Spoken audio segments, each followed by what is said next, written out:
And some people will say, oh, no, Elvis, he wasn't the king of rock and roll, but millions of fans can't be wrong. And to me, it's just remarkable. You say Elvis died early, in his early 40s, and it's amazing to think how much music this man, you talk 450 songs recorded, the guy's tens of millions or hundreds of millions of albums, I'm sure. And here it is, 2017, and you find these remastered and new cuts of Elvis on iTunes and wherever music is sold. It's neat to hear Elvis, to a modern soundtrack, where they kind of mix him down, and they've done all sorts of different things. But man, if you keep this going, Tom, another 50 years goes by, and he's still going to be making albums. He's kind of moved into that Abraham Lincoln, George Washington mythos now. Yeah. Where it just becomes the legend keeps going.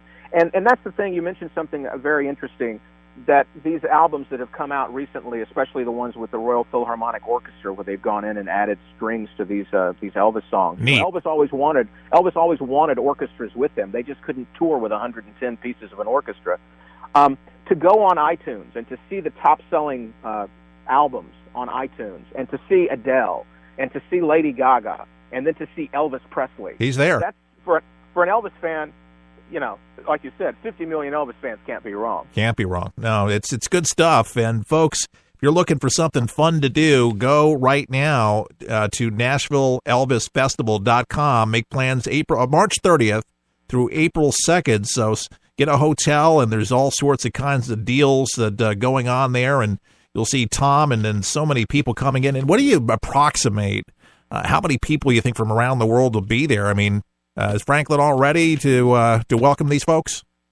We've been hearing from restaurants in downtown Franklin that they're going to have deals ready for the people that are attending the festival. It's the whole city is going to kind of embrace Elvis that weekend. We're expecting well over 1,000 individuals to come to this, and we've always got room for more. There's still some great seats available. You can go on the website and click on whatever seat it is you want for whatever contest or event or conversation, interviews that I'm doing. We've just got some amazing people that are taking part in this, and they're all doing it for the love of Elvis. There's so many people in the Nashville area, musicians that live around here, that contacted us and said, can we be a part of this festival? We love Elvis. All right, let's hear a little music right now. Elvis Presley, folks. You should have heard this knocked out jailbird sing Let It Rock. Everybody let it rock. All right, now Elvis Presley, just real quickly, he did spend time in the armed forces. This guy, he did everything. In today's world, and I'm, you deal with it every day on the radio, and I listen to you and about what's going on in politics in the world, and you hear so much about it, and you can't get away from it.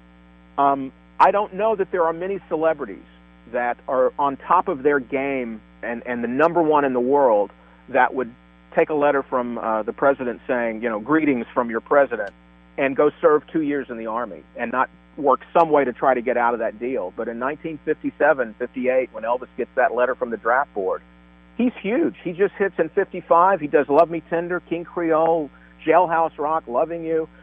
And all of a sudden, now he's got to go to Germany for 2 years. Yeah. And at the time, that's a career killer.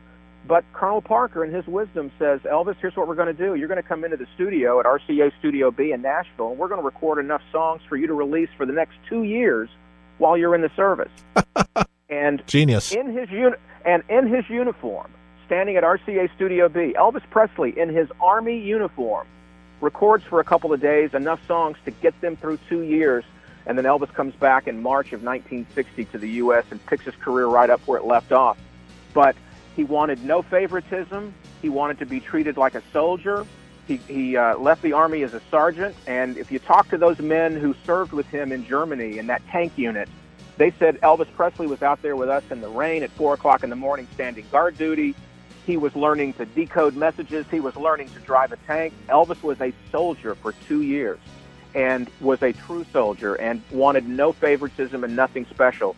And the other thing I wanted to say about Elvis is in 1972, when he's doing a press conference real for quickly, the Madison Square Garden concert, they asked him about politics, and he said, "That's my own belief. I don't want to share that. That's That's for me to know. That's not something I share. All right, Tom Brown, we got to run. NashvilleElvisFestival.com. All the best. May God bless.